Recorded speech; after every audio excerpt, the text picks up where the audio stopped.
There are drag queens in the sky. In fairy tale theater's Jack and the Beanstalk, that is. I'm Liz, and I'm reviewing Shelley Duvall's iconic children's theater meets cable television project in my series Flashback Fairy Tale Theater. If you're having deja vu, I did start this series back in the day, and I've restarted it with the intention of finishing.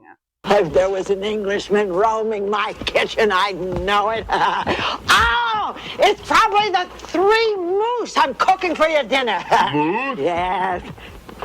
Sure it's not an Englishman? No, English moose. Remember, English moose. Oh, yeah. Jack aired on September 8th, 1983.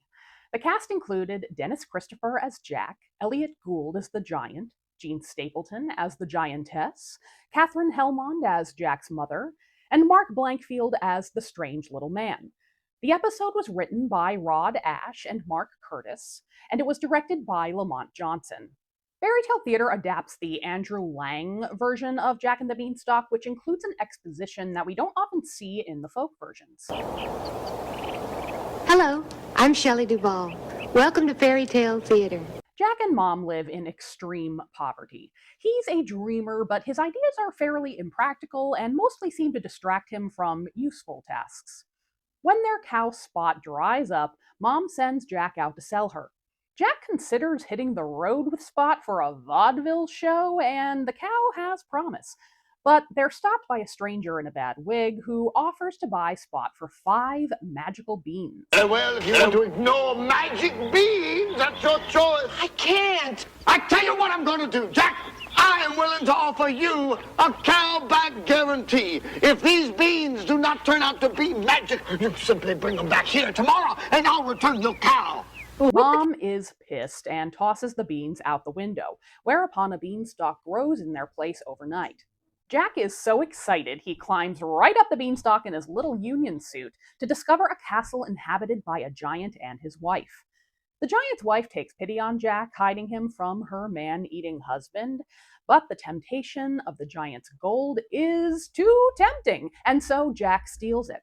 His family's newfound riches keep Jack returning to steal more and more from the giant, following up with a hen that lays golden eggs, and a harp haunted by who I am pretty sure is the same ghost that blew Dan Aykroyd in Ghostbusters. The giant catches Jack with the harp, but Jack chops down the beanstalk, which explodes, killing the giant. While all this was happening, Jack learns from a very convenient drag queen cloud lady that his father was the rightful owner of the giant's castle before he was killed by the giant, a situation that left his mother with trauma-induced amnesia and his family in debt. Thus, Jack and his family inherit all the giant's goodies once the giant is out of the picture, but they keep on the nice giant's wife who tried to save his life, because who wouldn't want giant Jean Stapleton around? Fools, I tell you.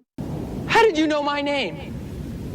Oh, this land is just full of Jacks. I just assumed. So, how did I like this episode? Frankly, I don't find this one particularly entertaining, but it's fine as far as 80s children's television goes. I'm not a fan of this version of the story with the secret father twist, as it feels like a very Victorian justification of Jack's thievery rather than dealing with uncomfortable facts, like the fact that sometimes poor folks need to steal in order to survive. Despite the plot's shortcomings, the cast and the characterization are fantastic.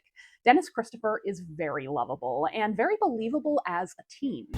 I know. If you knew some tricks, we could put on a show.